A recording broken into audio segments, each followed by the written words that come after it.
What we have here is our Joseph series. We need to wrap it up today, but we've got a lot of material to go through in order to do this. So, part 6 of Joseph, son of Jacob. All right, part 1 was what? The pit. Part 2? The prison. The prison. Okay, this if nothing else, these P's are going to help you remember the sequence of the story.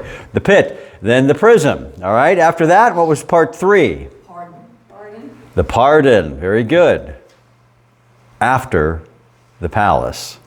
He had to get to the palace first. Okay, the palace had to come first. And Joseph got placed into that position. Then came the pardon. The pardon after the palace. All right, we're going to do this. I'm going to make you endure this here. The pit, the prison, the palace, the pardon, and now for today. Well, we have the provision. I forgot that one. Okay, that was number 5. The provision, and then for today is the placement. Okay, the placement. But this is 5 chapters, Genesis 46 through the rest of the book of Genesis here to Genesis 50. So 5 chapters of detail, and we're going to walk down and finish the content that's necessary to end the story of Jacob and Joseph here. But we're setting the stage for the future is really what this is all about here. This is what the story of Joseph's been about the whole time. It's been about setting the stage for the future. You know, Joseph is the character we're talking about.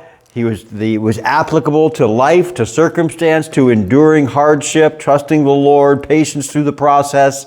Great character throughout all of that. But Joseph is just the character, but not the purpose of the whole thing that was happening. Because what the placement is really what the Lord was doing the whole time, but was using the life of Joseph to accomplish that. So, this morning we're setting the stage for the future, and it's the placement. It's about getting the chosen line of Israel, that would be Jacob, whose name is now called Israel, and his family, to a place of refuge where they're going to survive. So placing them from the land of Canaan down to Egypt is how that is going to take place and how that's going to happen. So we're going to talk about the rest of the story here. So let's get through it here, and we will start in chapter 46. Let's have a word of prayer, and we will click on through here to get some of those details. Lord, I thank you that you recorded these details for us. We're going to be covering a lot of material here this morning, and not to take away from the material in that. But Lord, through it all, I pray that we are rejoicing, because every step in this story, every page that we would turn, was significantly representative of the fact that you were involved in this. You went before this situation from the moment Joseph was given that coat of many colors by his father that set him apart as the favored son. From that point until what we're going to cover today, Lord, you were before all of that. Lord, I pray that we can be encouraged in the situations of life. Help us to remember the sequence of the letter P through the process of this story as we face the issues of life. Lord, thank you that you are sufficient, that you are capable, worthy of our trust. Continue to embed that into our souls this morning, I pray. In your name, I ask these things. Amen. Okay, chapter 46. Let's take a look at that. Chapter 46, verses 1 through 7 is important. I want to read those in just a second, but remember now, it was Joseph and Pharaoh saying, Jacob, you need to come down here. Jacob is not the same individual that he was when the story of his life started. And none of these people are the same people.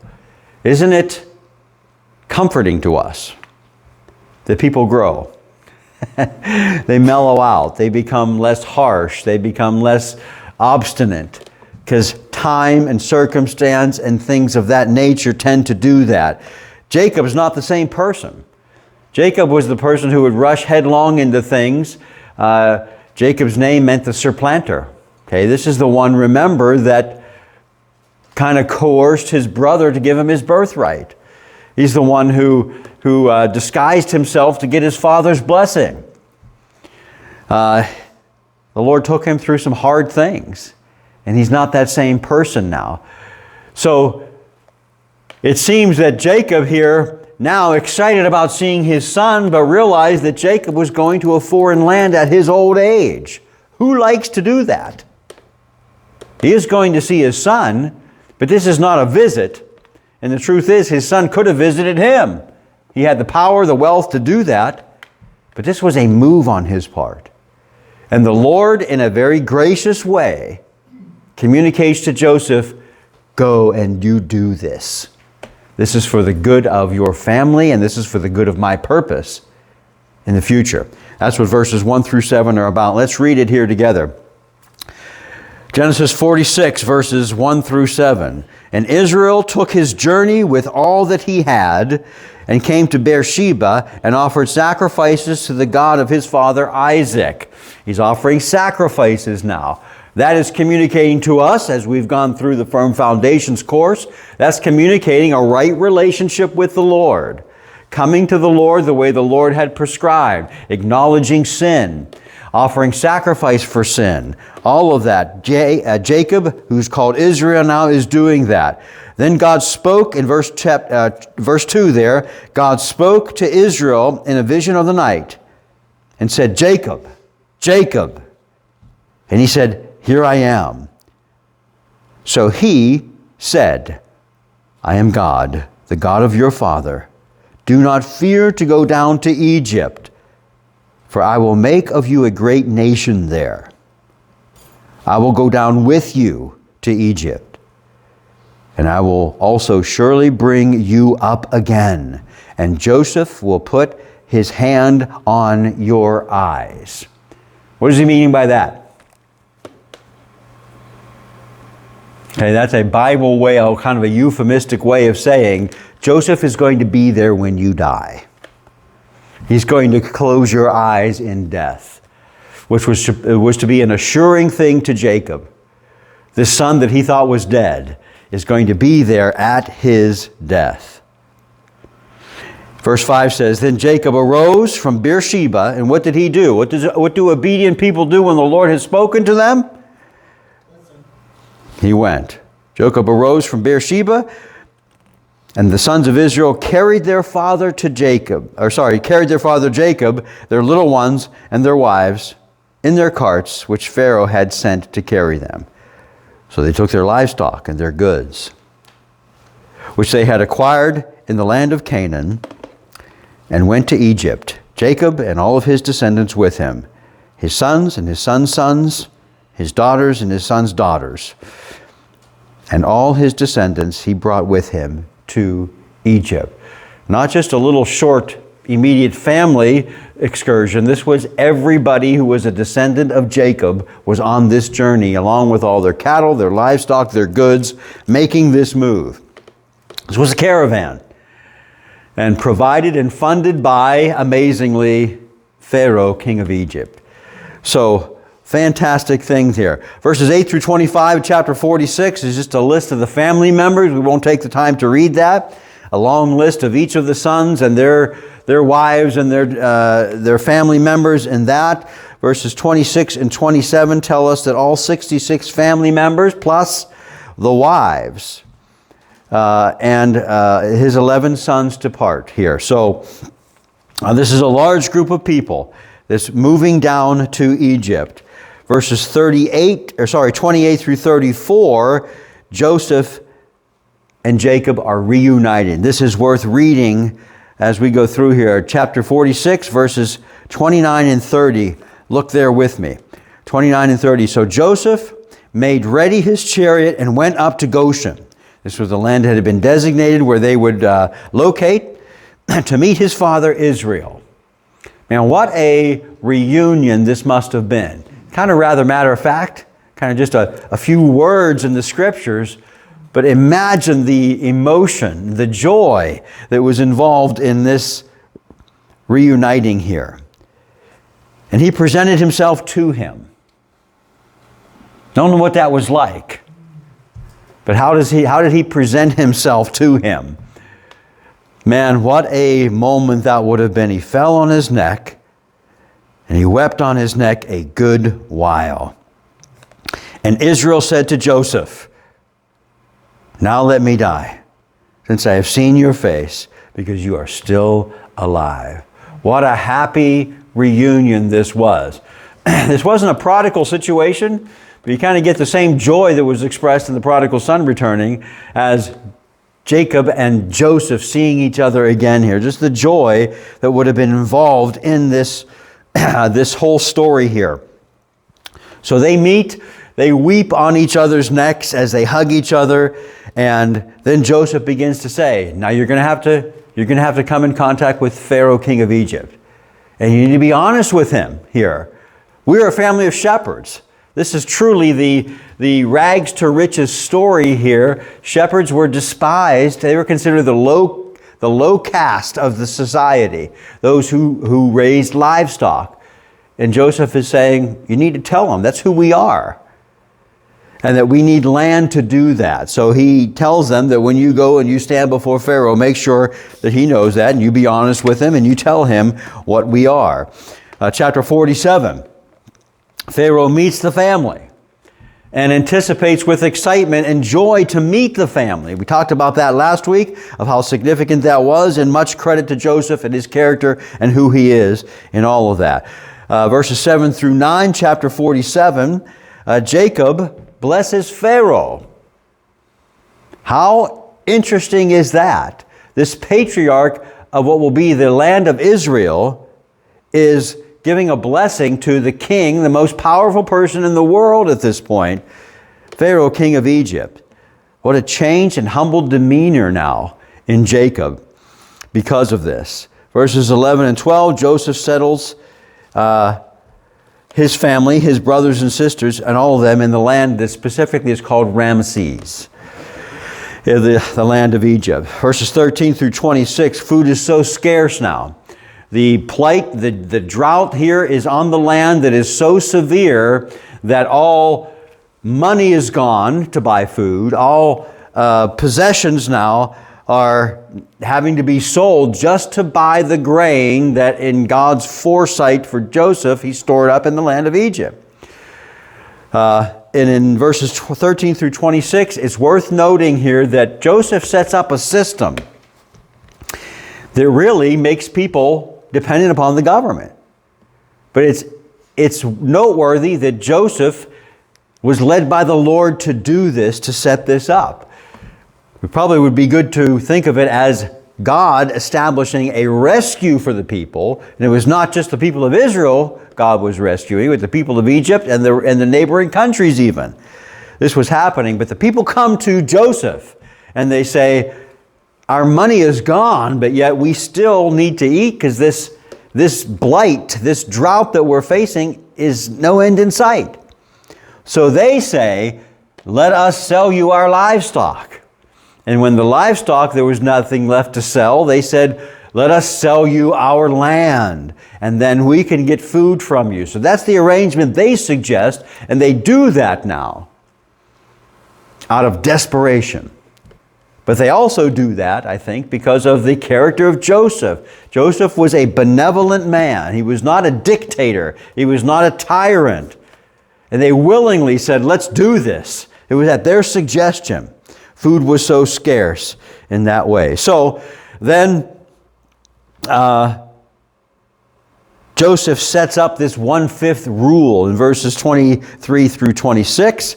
That he would establish that the government would give them seed for their fields, that they would try to start this process up and get planting going, and then 1/5 of the harvest would be given back to Pharaoh. He sets that thing up, and that gets established. That's going to kickstart the growing again whenever the blight ends. So, verses 27 through 31 of chapter 47, the children of Israel prosper under this. And this is going to be the thing that is going to happen now for the next 400 years. The children of Israel are going to prosper in a land that is not their own. And Jacob is assured here at the end of this chapter that he will be buried in Canaan. And that was his request. He said, I'm here now. But God has promised that that land north of us is our land.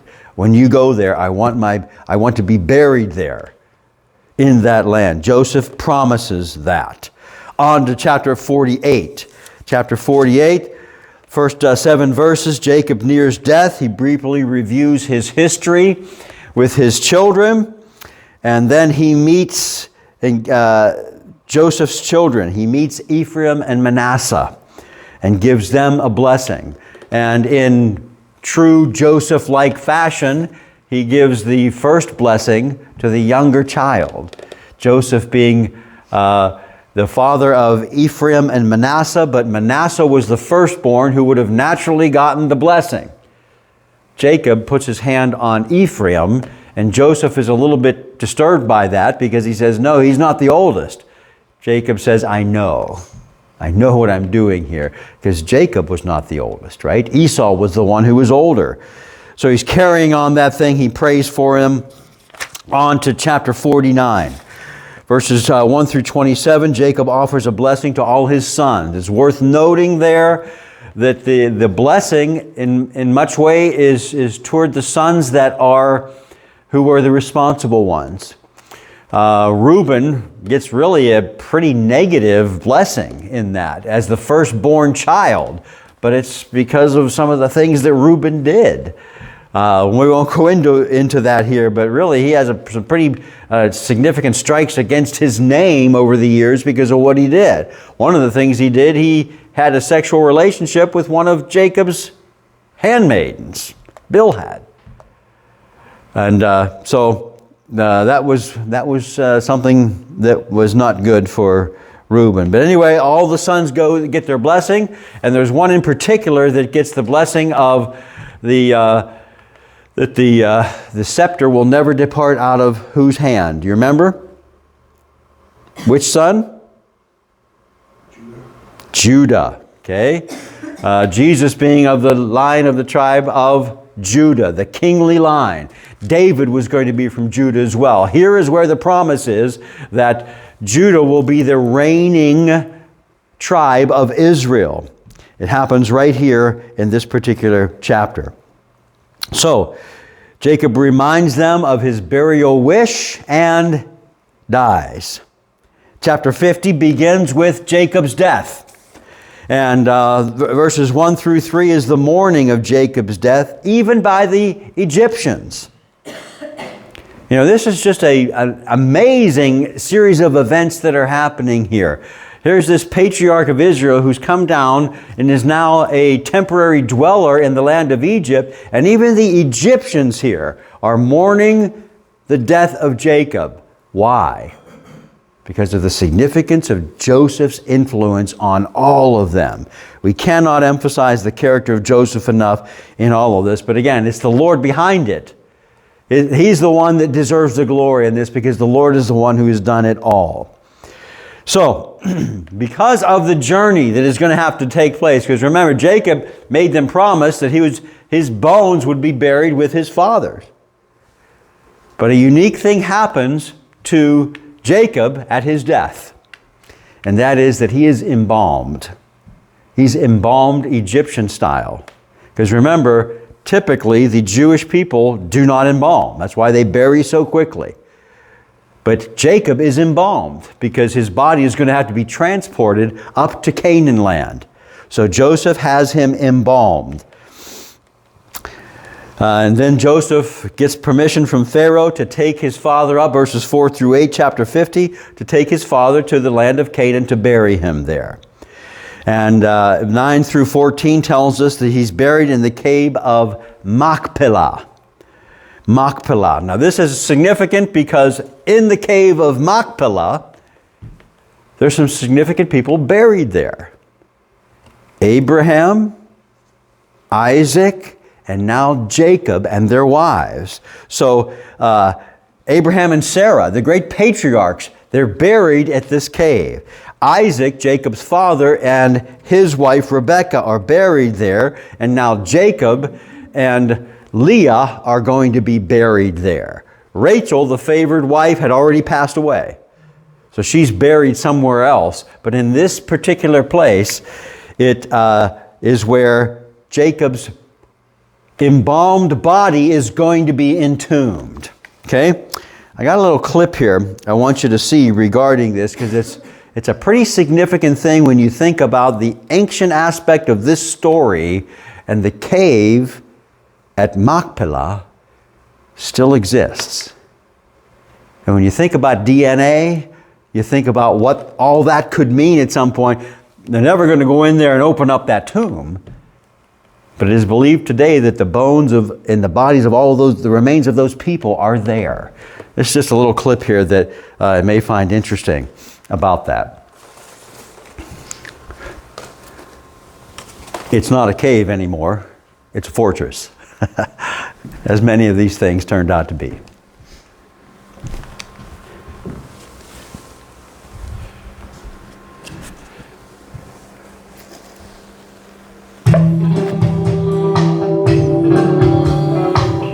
The compound behind me is located in the heart of the Judean mountains, south of Jerusalem, and it is one of the most sacred places for Western monotheistic religions. No, we are not in Jerusalem. We are about 40 kilometers south of it. Welcome to the Tomb of the Patriarchs.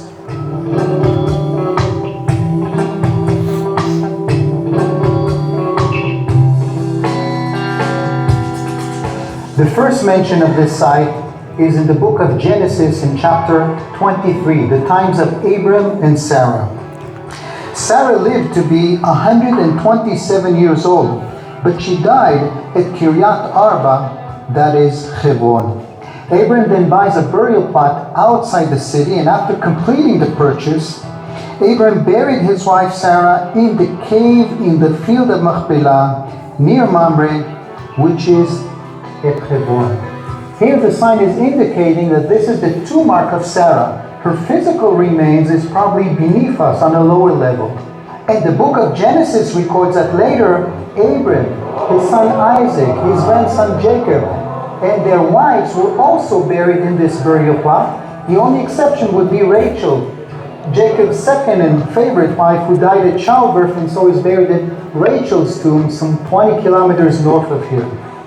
This is the earliest event in the Bible of explaining why Hebron is so significant. And centuries later, David, when taking the throne, will also establish his capital here in Hebron before moving to Jerusalem. On the turn of the 1st century, a big esplanade will be built above the whole site, probably by King Herod.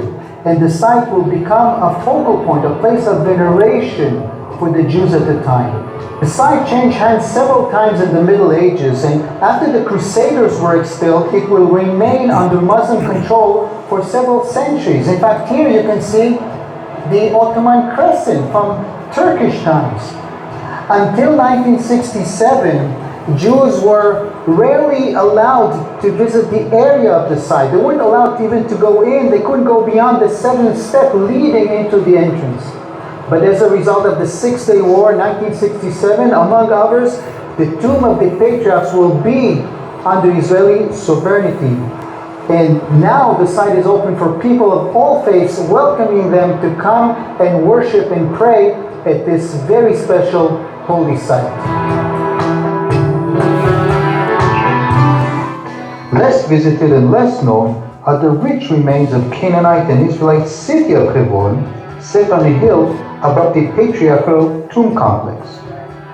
It's important to understand that the burial cave is not in the city of Hebron in Canaanite times. It is a mile away from the city itself. These are the tangible remains of the Canaanite city. And that means that Abram probably walked right here to enter the city gate around the corner, seeking for Ephron, the owner of the property that he wished to buy for a burial plot. Modern Hebron may have a reputation of a city in ongoing tension, but historically and archaeologically, it is a fascinating destination.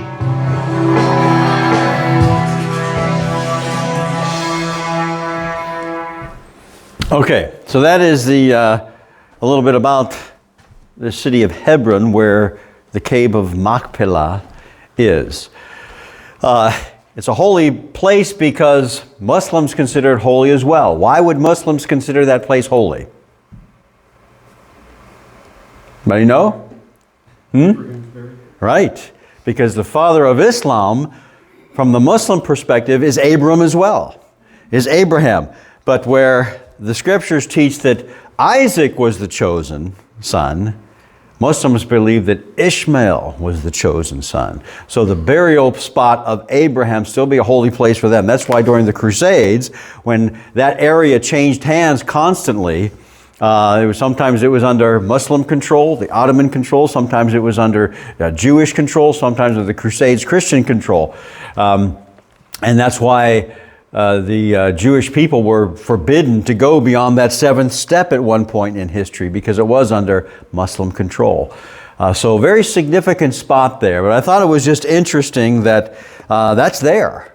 And the remains of these patriarchs that we're reading about thousands of years ago are there. And what that could ever mean at some point, I don't know, but verification of the fact that this is truth here. All right, on to chapter 50. I want to finish this, and then we're going to answer this question right in front of you here. Why is all this happening? Chapter 50, verses 15 through 21, Jacob dies. And they're in the process now of taking his body up to the cave of Machpelah. But the brothers here then start to get concerned because they think, now what if Joseph was just holding out till our father died, and then he's going to seek revenge? And in verses 15 through 21, they begin to express that as, what if that's the case? This is not totally off the wall here, because there are instances in the Scripture where that happened, where the great respected leader passes away and then someone else takes revenge on those that had offended them in earlier times.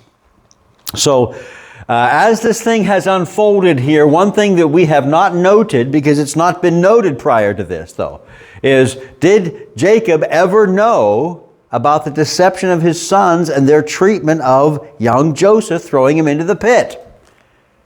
Up to this point, we could read that and think, though, they kept this secret among themselves and just said by chance that Joseph is alive and is now ruling in Egypt. But we see here the answer to that question here. Because in verses 24 and 25, okay, they're now plotting out how they're going to get Joseph's bones up into Hebron to the cave of Machpelah. And this is what they say. Chapter 50, verses 24 and 25.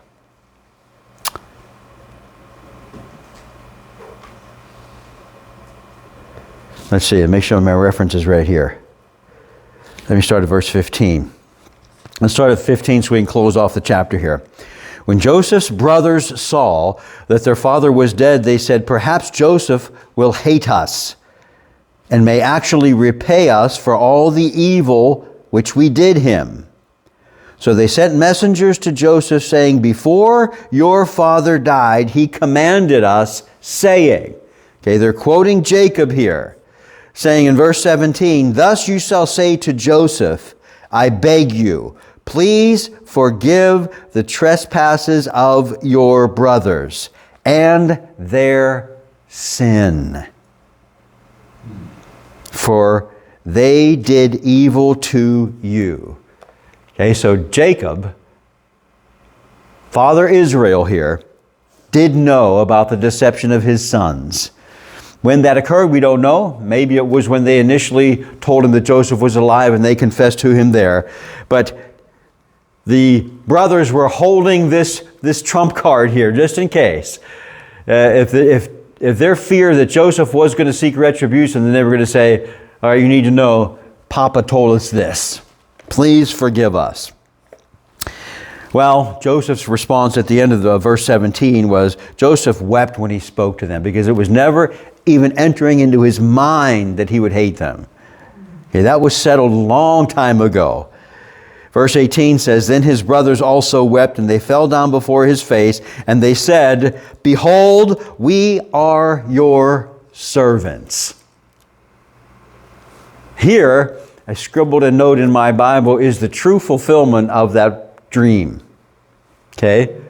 They bowed before the leader of Egypt when they first went there, not knowing it was Joseph, because he was the leader, an Egyptian leader, so they thought. Here, they're bowing before their brother, that they know who he is. They know he's their brother. They're bowing before him, and of their own admission and free will, they're saying, We are your servants.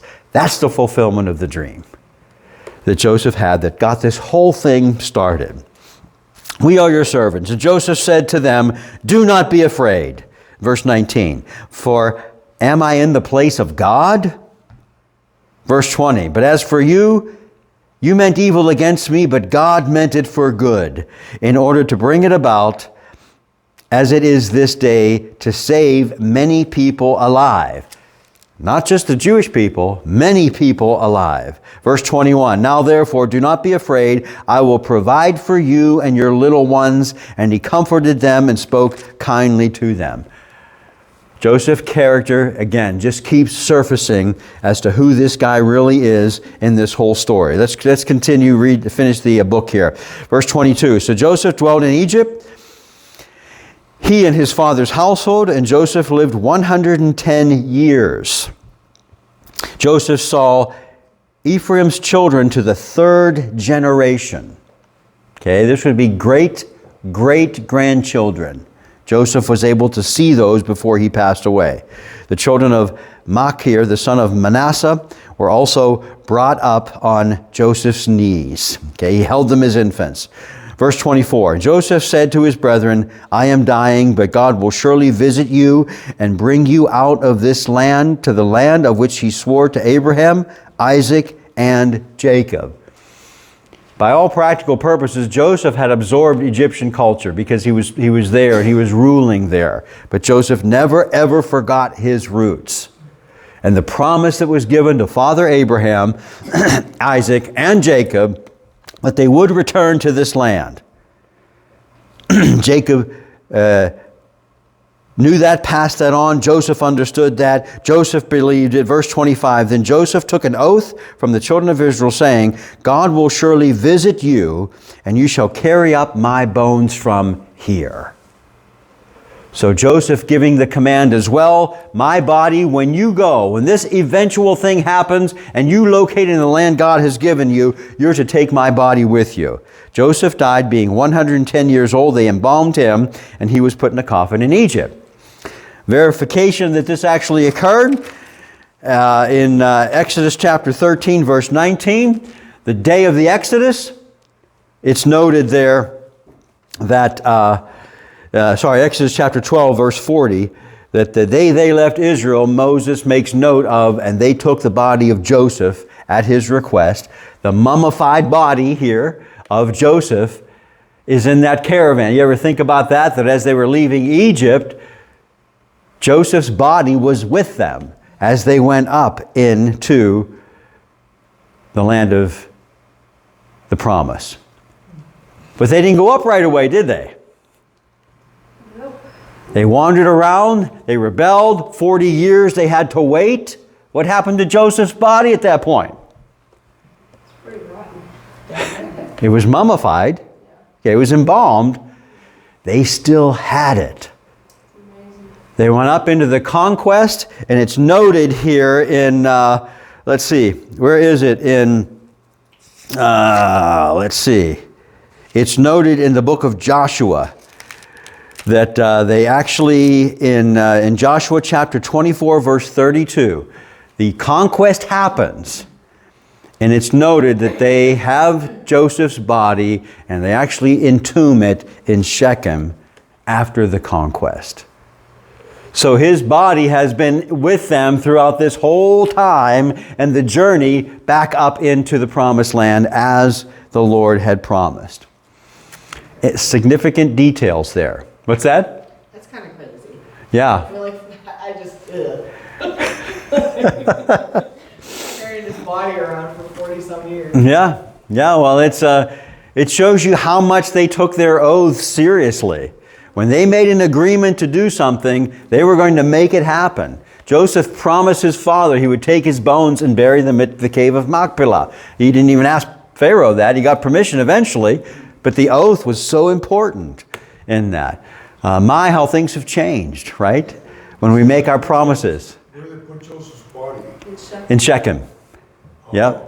Yeah. So not in Machpelah, but he was entombed in Shechem. Yeah, Judy? How did they embalm back then? Do you know? Well, I do remember when I was in junior high, we studied Egyptian embalming, and it was a pretty significant process. One of the things I do remember, they pulled the brains out through the nose in that process. Yeah, I mean, they had a process of pulling out all the tissue that would have rotted, and they put fluid in there, and that caused the body to dry out and mummify. So he would have been like the mummies that we see. That would have been Joseph's body that they were carrying around in a coffin. Yeah. And Jacob, that happened with Jacob too. That's why he was able to be preserved throughout that journey when they took him to the cave of Machpelah. So just little interesting details as the story unfolds for us here about what had been occurring there. All right, so the book of Genesis ends. It begins, the book of Exodus now begins 400 years later. So 400 years passed between Joseph, not exactly 400 years, but when the children of Israel arrived there, it's 400 years until the Exodus occurs. In Exodus chapter 12, verse 40, we get the exact date. From the time that Jacob and his family arrived until the time that they pack up after Passover and begin heading out, it is to the day, 430 years later. To the very day, Scripture very specific in that and says the very day that they departed Egypt was 430 years later than when they arrived. Okay, so we want to ask ourselves a few questions here just to wrap this up. Why did all of this occur? Why did this individual named Joseph have to go through all of this? Why is this story there? Well, we've benefited from the character of Joseph. We've benefited from understanding a little bit more about him in all of this. Okay, point number one. Why did this occur? One, it was prophesied. Okay, we are learning as we are going through the firm foundations here in the life of Christ about the number of prophecies that Jesus fulfilled. He alone fulfilled based upon prophecies hundreds of years earlier. This was the same thing. It was prophesied. Genesis chapter 15, verses 13 through 16, it says this, "Then God said to Abraham, know certainly," and this was hundreds of years prior to this, okay, "know certainly," way before Jacob was born, way before Isaac was born. God says to Abraham, "Know certainly that your descendants will be strangers in a land not theirs, and will serve them, and they will afflict them 400 years. And also the nation whom they serve I will judge afterward, and they shall come out with great possessions. Now as for you, you shall go to your fathers in peace, and you shall be buried in a good old age. But in the fourth generation they shall return from here, or they shall return here, for the iniquity of the Amorites is not yet complete." That last little phrase there is very interesting to think. Okay, God was allowing the Amorites time to repent, but yet their decline of godlessness continued. God was going to wait 400 years, so he said, he's enough. I'm going to send the children of Israel out, and they're going to take possession of that land. at the punishment of the Amorites. Okay, but God foretelling this. A long time before this is happening, hundreds of years prior to happening. So why did this story happen? Why did the life of Joseph have to occur and the placement in Egypt need to happen? God prophesied with great specificity here that it was going to happen. They were going to be 400 years, and they were going to be mistreated. They weren't mistreated initially, but later they would be mistreated. They would become slaves. They're silent years from the Bible's point of view during this time. But historically, there were some things that were happening that kind of led up to the animosity between Pharaoh and the Jewish people. One of them was that in that area of Goshen there was a time in history where the Semitic lines, which would have been the Jewish lines, began to act like that was their land. Their pasture lands for their livestock, and Pharaoh had to go in and squelch that. That could have been the beginning of the animosity in the years. That's a historical note that's not in the scriptures. But that leads it up. So, why did all of this happen? Well, one, it was prophesied, which is a big one, and that alone is enough for us to conclude on here, that this was necessary to happen. Point number two. A family of 70 people now was going to develop into a great nation. 400 years, the multiplication process was going to occur. 430 years later, when they're leaving, there are going to be several million people now. Not just a family band, but several million people. They're going to be called the nation of Israel. Not just the children of the man Israel, but the nation of Israel is going to occur. And they're going to grow in prosperity in this time frame. Okay, the plan of God, the sovereignty of God, put them in position for this to blossom and grow. Okay, this group of people were going to become a big, great nation. That would be another reason why all this would happen. They went down there as shepherds, right? How did they leave? Okay, they left having all kinds of skills because of their enslavement in Egypt.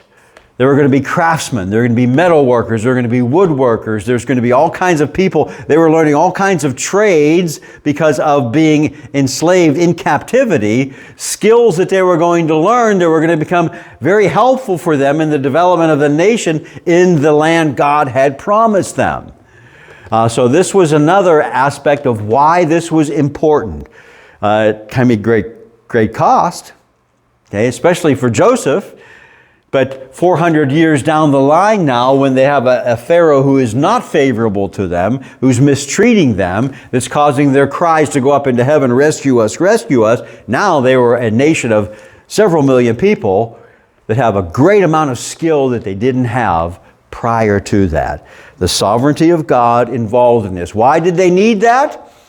Well, God was going to have them build a structure called the tabernacle that was going to have very specific requirements on it regarding how it was built, the tents, the gold work, the metal work, all of that was going to be a part of the tabernacle, which was going to be their place of worship for hundreds of years after that. They learned that skill in Egypt.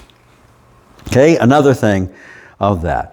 All right, we learned that in that passage there in Exodus when they departed, and you know the story, when they left Exodus, they did not leave a poor people. Okay, remember how that story played out. It had been prophesied that they would leave with wealth, and they certainly did. Anything that they wanted, they were given. So lots of gold, lots of money, lots of possessions they were carrying out with them from Egypt. Only the Lord can do that. A captive people that depart a land in which they're captives, and they were in captivity, but yet they leave wealthy. The Lord had been behind all of this and set the stage. It is true. Time had to unfold in a timeline. 400 years is not a short period of time. But yet, that was the Lord setting the things in place. We think of God doing this, and He determines it's going to be like this, this, and this. in God's mind, who's above time, this is how it's going to play out. In human time, it has to unfold. And it unfolds in place. We're a part of that. Day after day, 24 hours after 24 hours after 24 hours, we live that process that is on the timeline of God, and it plays out. But these things did occur. It was prophesied, family would develop into a nation, craftsmanship was learned, and they would leave wealthy. Last reason why? When they did leave, God's power would become renowned. We're still talking about the power of God.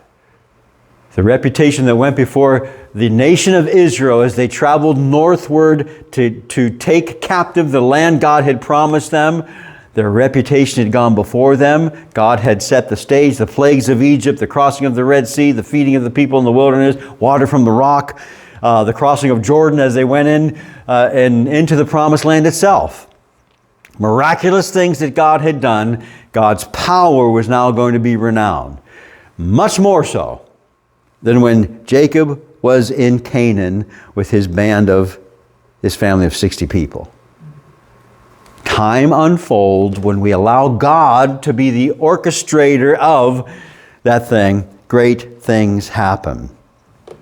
So, one more note here and then we'll pray and we'll wrap up this series here. 430 years is a long period of time.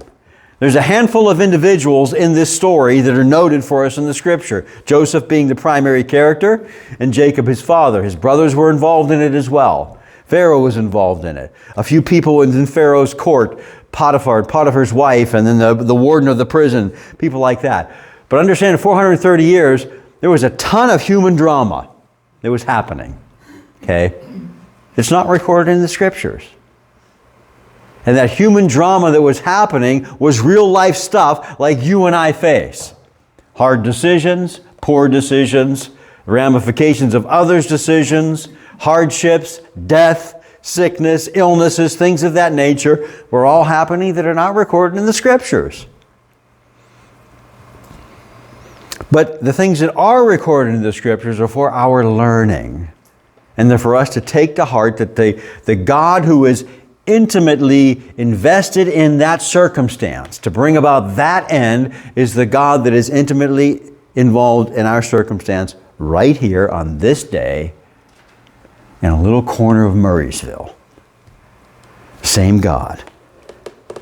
It's all significant.